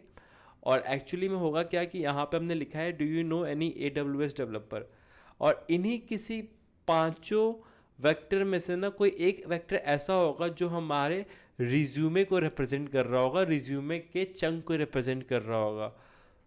Getting my point everyone? So what we do ना particularly, see, these are few chunks that we are getting from vector database, right? Now next what we have to do in the retrieval process, guys, what we have to do, so if we are discussing the retrieval process of the RAG now, so you all know RAG having two process, RAG having two part. The first part is the data indexing and the second part is retrieval process, right? So what we does in retrieval process now, what we does in retrieval process, so let's say we having a query, right? Now first of all what we will be doing ना, so हमारे पास जो Curie है ना, हमारे पास जो भी Curie है उसको हम वेक्टर एम्बेडिंग में कन्वर्ट करेंगे, उसको हम लोग वेक्टर एम्बेडिंग में कन्वर्ट करेंगे, ठीक है बच्चे? और ये कन्वर्जन करने के लिए हम यूज़ करते हैं टेक्स्ट एम्बेडिंग स्मॉल 3 मॉडल या कोई सा भी AI का एम्बेडिंग मॉडल यूज़ कर लेंगे, ठीक है? बहुत सारे प्रोवाइडर्स अवेलेबल हैं। फिर इस क्यूरी को हम पास करेंगे वेक्टर डेटाबेस को, इस क्यूरी को हम पास करेंगे वेक्टर डेटाबेस को, ठीक है बच्चे? और वेक्टर डेटाबेस को हम किस लिए पास कर रहे हैं? हम वेक्टर डेटाबेस को बोलेंगे कि जितने भी सिमिलर वेक्टर्स हैं इस वेक्टर के अराउंड वो हमें वापस कर दो, और वेक्टर डेटाबेस हमें क्या करेगा? टॉप 5 वेक्टर हमें वापस कर देगा, ठीक है बच्चे? So from the vector database we will get top 5 vectors. यहाँ पे हम कंट्रोल भी कर सकते हैं कि हमें टॉप कितने वेक्टर्स चाहिए, राइट? तो हमने क्या किया, टॉप 5 वेक्टर्स हमने मंगवा लिया वेक्टर डेटाबेस से, और इन टॉप 5 वेक्टर्स के साथ साथ हमें ये भी मालूम चल गया कि ये जो वेक्टर्स हैं ये किस टेक्स्ट को रिप्रेजेंट कर रहे हैं। तो मान के चलो तुम्हारे पास इन टॉप 5 वेक्टर्स से ना टॉप जो तुम्हारे 5 चंक हैं, जो टॉप 5 तुम्हारे जो चंक हैं, राइट, जो हमने इंडेक्स किया था वो तुम्हें मिल गया, right? So this is the original query and this is the top 5 chunk that is relevant to this query. Now what we have to do, simply we have to use a LLM, अब ये LLM जो होगा, हम LLM को क्या करेंगे? LLM को हम पास करेंगे बच्चे जो भी क्यूरी यूज़र ने पूछा है, साथ ही साथ हम LLM को पास करेंगे जो भी हमें टॉप 5 चंक वेक्टर डेटाबेस से मिला है इस क्यूरी के रेलेवेंट, राइट? और फिर ये जो हमारा पर्टिकुलर जो LLM होगा, ये एक फाइनल जो रिस्पॉन्स है वो प्रिपेयर करेगा, और इस हम LLM को इंस्ट्रक्शन भी दे चुके होंगे, इस LLM को हम कुछ इंस्ट्रक्शन देंगे, राइट? और उसमें जो इंस्ट्रक्शन के अंदर हम सबसे पहले इस LLM को बोलेंगे कि don't have to use your internal training data to answer the question,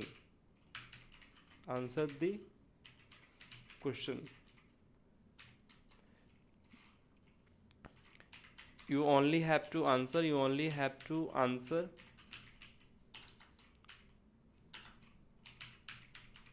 on the fact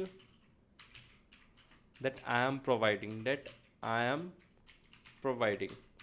तो आप LLM को इंस्ट्रक्शन दे दोगे थ्रू द प्रॉम्प्ट कि तेरे को कोई भी अपना इंटरनल ट्रेनिंग डेटा यूज़ नहीं करना इस क्यूरी के आंसर को जनरेट करने के लिए, ठीक है? मैं जो तेरे को फैक्ट दे रहा हूँ ढूंढ के वेक्टर डेटाबेस से, सिर्फ उसको यूज़ करके तेरे को क्या करना है, एक फाइनल आंसर जनरेट करना है जिसमें तू एक्सपर्ट है, टेक्स्ट जनरेट करने में तू एक्सपर्ट है, राइट? और ये हमें एक फाइनल आंसर जनरेट करके दे देगा, ये हमें एक फाइनल आंसर जनरेट करके दे देगा क्या, कि Ankit Singh Ankit is a AWS developer, Ankit is a AWS developer, he worked at Outscale to build AI agent, right? And he deployed on AWS cloud, right? So particularly हमारा जो पर्टिकुलर जो क्यूरी का जो answer है वो ये LLM जनरेट कर देगा, राइट? और ये जो LLM ने जो क्यूरी का आंसर जनरेट किया बच्चे, यहाँ पे जो आंसर है वो LLM को पहले से नहीं पता था, राइट? उसने अपना इंटरनल ट्रेनिंग डेटा यूज़ ही नहीं किया इसके आंसर को जनरेट करने के लिए। उसने सिर्फ इंग्लिश राइटिंग स्किल्स को यूज़ किया है। उसको जो फैक्ट है वो हमने अपने वेक्टर डेटाबेस में जो पड़े हुए जो हमारे पास जो कंपनी का इंटरनल डेटा का जो वेक्टर जो हमने स्टोर कर रखा है, जो इंडेक्स कर रखा है, उनमें से फिल्टर आउट करके जो हमारे पास फैक्ट आए हैं सिर्फ उनको यूज़ किया है आंसर्स को जनरेट करने के लिए। Getting a point everyone? तो देखो ये जो पर्टिकुलर जो स्टेप है, राइट, अगर हम इस पूरे की बात करें, ठीक है, तो इस स्टेप को हम बोलते हैं रिट्रीवल, ठीक है। ये जो अपना पार्ट हो गया बच्चे, this is a retrieval part.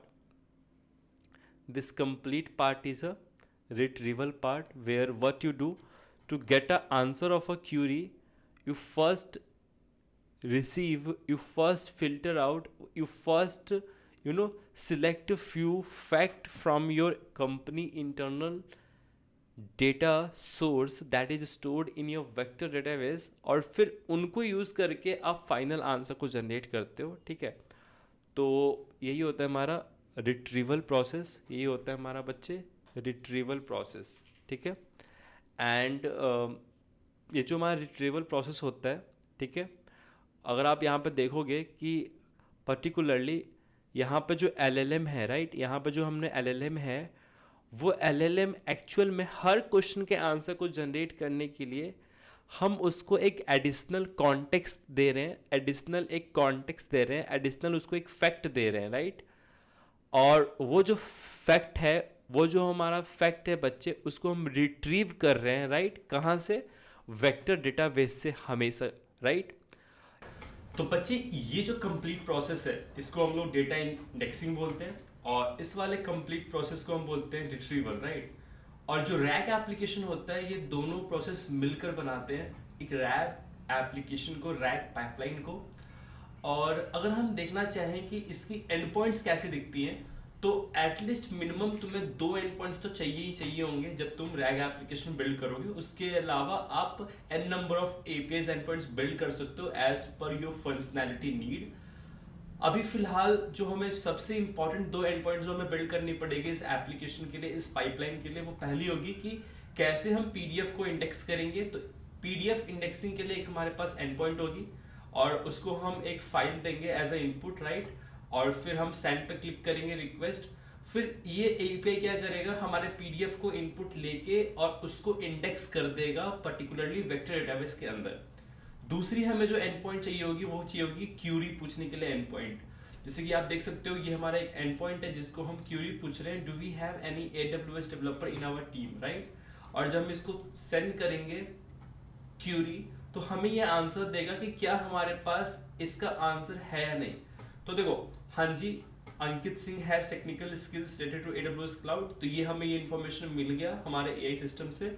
और साथ ही साथ बच्चे हमें यहाँ पे एक रेफरेंस में मिल रहा है कि पर्टिकुलरली ये आंसर जनरेट कहाँ से कर रहा है पर्टिकुलरली इस क्यूरी के लिए। तो आप देख सकते हो जो रेफरेंसेस हैं वो है आपका पर्टिकुलरली एक PDF है अंकित सॉफ्टवेयर इंजीनियर करके, उसके अंदर ऐसा कुछ कंटेंट लिखा हुआ होगा, राइट। एक वेब पेज है, ठीक है, ecastum.in करके, वहां पे भी मेरे बारे में कुछ लिखा हुआ होगा। तो पर्टिकुलरली गाइज हम जो AI सिस्टम बनाएंगे ना, तो उसमें हम सिर्फ PDF को ही इंडेक्स नहीं करेंगे, हम मल्टीपल टाइप के फाइल सिस्टम को इंडेक्स करना सीखेंगे, साथ ही साथ हम वेब पेज को भी इंडेक्स करेंगे। तो आप देख सकते हो हमारे पास एक एंड पॉइंट है वेब पेज को भी इंडेक्स करने का। हमें सिर्फ URL पास करनी है वेब पेज का, और ये क्या करेगा, वेब पेज को इंडेक्स कर देगा हमारे AI सिस्टम के अंदर, सो दैट कि हम कुछ भी क्वेश्चन पूछ सकते हैं उस वेब पेज के अराउंड भी।